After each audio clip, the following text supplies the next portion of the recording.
there is no sin that man can be guilty of which puts him beyond the scope of the grace of God. If you doubt it, you can look at 1 Corinthians chapter 6, verses 9 and 10. Paul says, the unrighteous will not inherit the kingdom of God.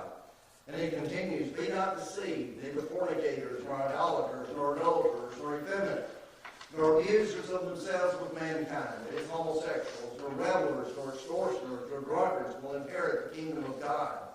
Then he says in verse 11, such were some of you. Yes, some Christians had been guilty of those things, of being guilty of fornication, idolatry, homosexuality, and the other things that he mentions there. But he uses the word in the past tense, and such were some of you. What does he mean by that? Well, we read in Acts chapter 18 that Paul came into Corinth preaching the gospel of Christ.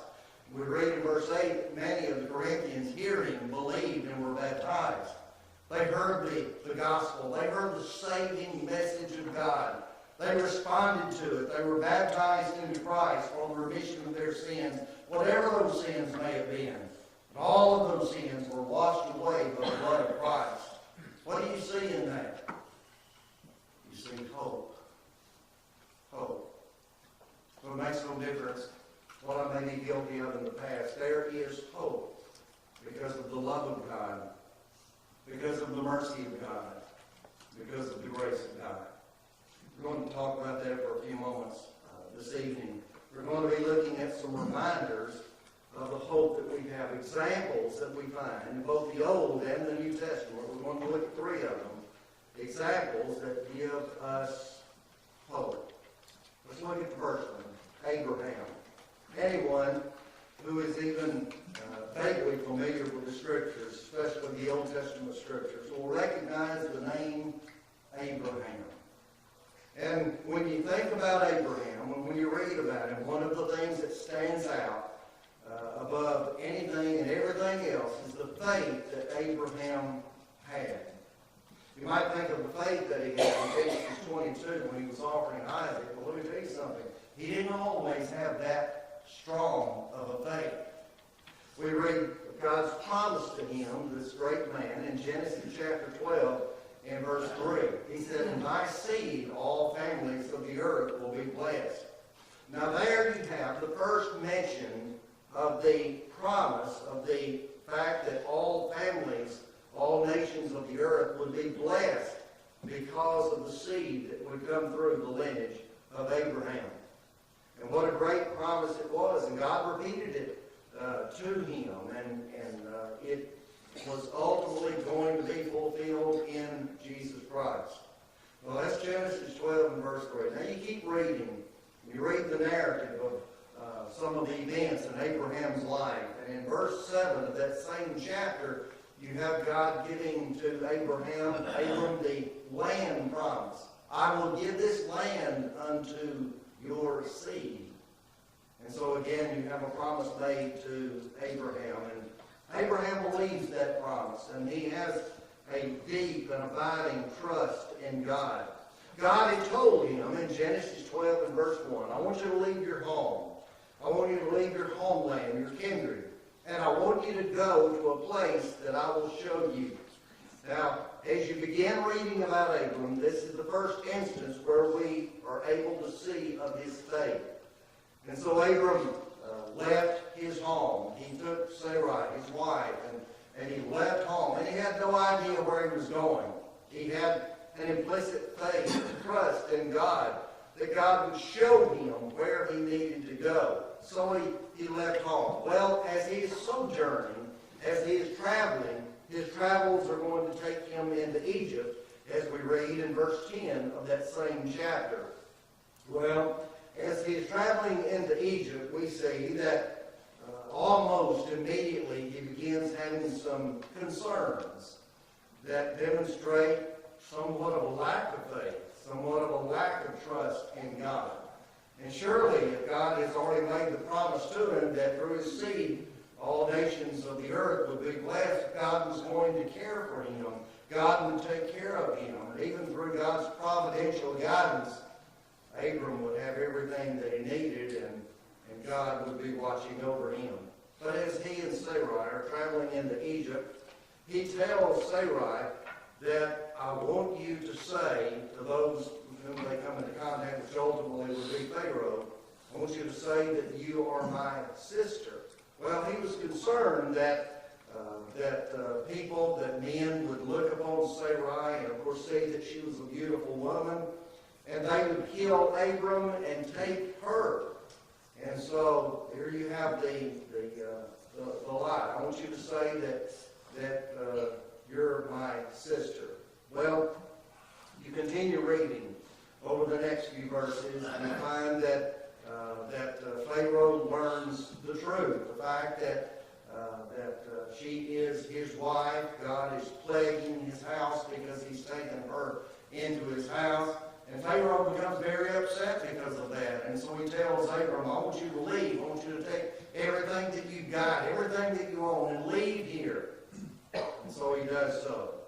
Well, they continue traveling. You get down to about chapter 20. They're traveling into Gerar. And it is there that he's going to come into contact with Abimelech. And here, an interesting thing is, Abram tells the same lie that he had told earlier in Genesis chapter 12. And so he tells Abimelech then, she is my sister. Well, once again, Abram is demonstrating a lack of faith in God, a lack of trust in the protective care of God, in the protective guidance of God.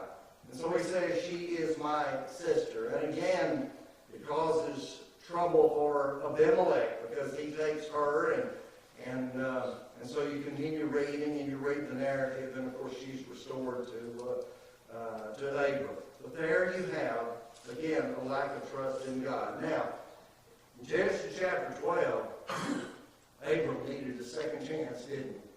Well, once again, we read that God is a God of mercy. And by the way, over in Psalm 103, verse 14, the psalmist said, God knows our frame, and he remembers that we are dust.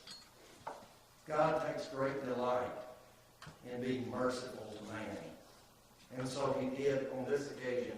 In Genesis 12, Abram needed a second chance. God gave it to him. But then over there in Genesis chapter 20, he needed yet another chance. And guess what? God gave it to him again. Now, that's chapter 20. You keep reading, you go 2 chapters over, and you get to chapter 22, and you'll find that Abraham's faith has matured to the point where it needed to be. God tells Abraham, I want you to take your son, your only son, his only son of promise, and I want you to offer him as a sacrifice to me on one of the mountains that I will tell you of. And on that 3-day journey, Abraham is thinking about that, mulling that over in his mind, no doubt, but there's never any reluctance. When they arrive to the place where he's to offer Isaac, he tells his servant, I want you to wait here. He said, the lad and I will go yonder to worship, and will return here again. How did Abraham know that? How did Abraham know that Isaac was going to return back down the mountain with him? Many, many centuries later, the Apostle Paul, in his writing to the Romans, in Romans chapter 4, shed some light on that. He says that Abraham believed that God would raise him from the dead. I want to tell you something. At that point in time, no one had ever been raised from the dead. And yet, Abraham believed that's what God would do. That was faith. That was faith. And then in Romans chapter 4, 12 through 16, the Apostle Paul commends Abraham's faith and urges his readers to have the same faith that Abraham had. Is Abraham then not an example that there is hope? There is hope. But then there's another one, and that is David. We read about him in 1 and 2 Samuel. We don't have time to go through all of the narrative of David's life and the great things that he did and how that God used him. But we begin with 1 Samuel chapter 16 and verse 1. Now this is after Saul has disobeyed God. In 1 Samuel chapter 15, King Saul was told by Samuel to go and destroy the Amalekites. And by the way, the prophet said, I want you to utterly destroy them. God said through the prophet. And then Saul goes out, he engages the Amalekite army in battle, but he saves the best of the sheep and the best of the oxen. He even saves the king of the Amalekite people, King Agag. And he comes back and he says to Samuel, I performed the commandment of the Lord. First thing Samuel says to him is, what does the bleating of the sheep mean then? What does the lowing of the oxen mean if you have truly performed the commandment of the Lord? Well, then Saul begins to make excuses. Well, I feared the people. And then he says, I've saved these things. I've saved the animals to bring back to offer sacrifice, which prompts the prophet of God to tell him, behold, to obey is better than sacrifice, and to hearken than the fat of rams. In other words, Saul, you would have been better off if you'd listened to me, if you had obeyed the commandment of the Lord. All right? This is 1 Samuel chapter 16. God takes the king, he's going to take the kingdom away from Saul. And Samuel is mourning because of that. He's mourning because of this disobedience of Saul. Then in 1 Samuel chapter 16 and verse 1, God says to Samuel, how long are you going to mourn over him? How long are you going to mourn over Saul, seeing that I have rejected him from being king? And then God says to Samuel, I want you to go down to Jesse, the Bethlehemite, because I've chosen one of his sons to be king for me. David was still a boy at that time. And God says, I've chosen him. I've chosen him to be the next king. Well, you can read. You go into to 2 Samuel, and you go to the second chapter. There in verse 7, you read about David being anointed king over Judah. But then we also find in chapter 5, just 2 or 3 chapters over, in verse 3, that there David is anointed king over Israel. A man after God's own heart. He would be a great king over the people of God. But then, in chapter 11, well, you know the story. David made a horrible mistake. He made a horrible mistake. He was up on the rooftop, and mind you, the rooftops in those days were flat. And you could use those things for any number of reasons, to relax and to rest. And so David was up on that flat rooftop in the evening, and he looked across and he saw Bathsheba bathing herself, and he lusted after her. And he sent his servants to go and get her and bring her to him. The scripture says that he committed adultery with her, and she began to be with child. And then, in order to try and hide the sin, in order to try and hide his actions, he had Uriah killed by putting him into the front line of battle. And sure enough, Uriah died. David didn't think anyone was the wiser. You know something? The all-seeing eye of God knew everything that was taking place. Even when David was committing adultery, God was there. Job said, there is no darkness nor shadow of death, for the workers of iniquity may hide themselves. You can't hide sin under the cover of darkness. You can't hide sin behind closed doors. David came to understand that. And about a year or so had passed. God sent Nathan to King David. And think about it. Picture it in your mind. This prophet is standing before a man that, as far as position was concerned, that was as high as you could get. He was standing before the king of Israel, told him the parable of the little ewe lamb, how that the rich man had taken the poor man's sheep and that lamb and had killed it for the wayfaring stranger, the traveling stranger, and had dressed it and taken it for himself. David became incensed over this, and he said, as sure as the Lord lives, the man that has done this thing shall surely die. You read the narrative there. picture it in your mind's eye, let me tell you something. You can, through the eye of faith, see Nathan raising his finger and saying, "You're the man. You're the man." David didn't offer any excuses. You keep reading, and Nathan tells him, "Look, the sword is never going to depart out of your house." He said, "You've done this thing in private, in secret. But you're going to suffer. You're going to be punished before other nations." Well, you keep reading and you get down to verse 13. And Nathan tells him, "The Lord hath put away this sin from thee, thy sin." He says, "Thou shalt not surely die."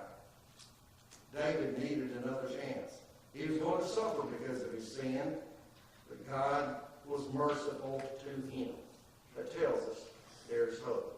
But then there's Saul of Tarsus, who became the Apostle Paul. You read of Saul's introduction into Scripture in Acts chapter 7, verse 58, when Stephen is preaching the gospel to the hard-hearted Jews, and they're stoning him to death. And you read that there's a young man standing by whose name was Saul. And these people, these Jews who were stoning Stephen to death, laid their garments down at the feet of this young man named Saul, which tells us that Saul, at least at that point in time, was already a very important figure in the Jewish religion, in Judaism. And he was giving consent to the death of Stephen, as you read at the beginning of Acts chapter 8. And there's every reason to believe that he was overseeing that particular act of God's servant being stoned to death. Well, you keep reading in Acts chapter 8, and you'll find that Saul is persecuting the church, doing everything within his ability to try to destroy this movement called Christianity. And the Scripture says, Luke says, that he's making havoc of the church, trying to destroy it. We also read where he wrote to the Galatians in Galatians chapter 1, "I profited in the Jews' religion above many my equals." He says, "You know that I persecuted the church of God beyond measure and wasted it." He tells Timothy in 1 Timothy chapter 1, "I was before a blasphemer and a persecutor and injurious to the church." He said, "I did it ignorantly and unbelief, but I did it. I persecuted the church." Again, he tried to destroy it. But in Acts chapter 9, he was on the road to Damascus, again in the very process of persecuting the church. And you know the story, how that a bright light shone down from heaven. And he was confronted by the Lord. Jesus tells him in Acts 9, verse 15, where he told Ananias, he said, "He's a chosen vessel unto me," because Ananias had heard about it. Ananias told the Lord in a vision, he said, "I've heard about him, how that he had put many of your saints in prison who are in Jerusalem." He gave his voice against them. But Jesus said, "He's a chosen vessel unto me to bear my name before kings and before the children of Israel." And again, he tells them in Acts 22 and verse 14, "I've chosen him." God said, "I have chosen him." That tells us there's hope. Paul knew what he had done for the church. Oh, he had persecuted the church. But he said in 1 Corinthians 15 and verse 10, "Of the grace of God, I am what I am." He knew what he had done. And no doubt he thought many times about Stephen being stoned to death. But he didn't dwell on that to the point of letting it slow him down as far as building up the church or getting him down. He said in Philippians 3 and verse 13, "Forgetting those things which are behind and reaching forth unto those things which are before, I press toward the mark for the prize of the high calling of God in Christ." There's hope. And then finally, what about you and me? We too have sinned. Paul says in Romans 3 and verse 9, "We before prove that both Jew and Gentile are all under sin." That's us. Jew and Gentile. There's none righteous, no, not one. Verse 23, for all have sinned and come short of the glory of God. And again, keep in mind that it only takes one unforgiven sin to cause the soul to be lost. Yes, we've sinned. Some have sinned out of rebellion to the will of God, with the attitude that I'm not going to do this. I'm not going to accept this. I am not going to obey the Lord. And granted, many would not say that verbally, but their actions, they're saying it by their actions. There are many who have sinned out of ignorance. The fact that they don't know any better. Now it's still sin. Sometimes sins are out of ignorance, like the people of Athens in Acts chapter 17. Sometimes sins are committed out of weakness. And we all have various weaknesses. Sometimes we make those mistakes having to do with weak areas in our life. We struggle over that, and we're sorry for that, and we go to God in prayer and confess our sin and beg His forgiveness. And we want to do better, and we try to do better, and we find later on maybe we mess up again. But you know, even Paul went through that. In Romans chapter 7, he wrote about the battle between the flesh and the spirit. Paul said, what I want to do, what I know I should do, I find myself not doing it. And what I don't want to do, because I know that it's against the will of God, and I know that it's contrary to the will of God, what I know I shouldn't do, that I find myself doing. Oh, wretched man that I am. Who shall deliver me from the body of this death? And then he answers, I thank God through Christ Jesus, my Lord. What are you reading there? You're reading about hope. No matter what I've done, no matter how bad it may be in my eyes, or maybe even in the eyes of others, there is hope. In whom we have redemption through His blood, even the forgiveness of sins. Ephesians 1 and verse 7. I'm thankful for that. Aren't you? The fact that we make mistakes, we fall short of the glory of God, God doesn't give up on us. He takes great, great delight in being merciful. And again, in the words of David, He knows my frame. And He knows that I am dust. That I am human, flesh. And He wants to be merciful. There may be someone here who is not a child of God. And oh, what a privilege it is to be a child of God. To be in covenant relationship with God. You need to obey the gospel.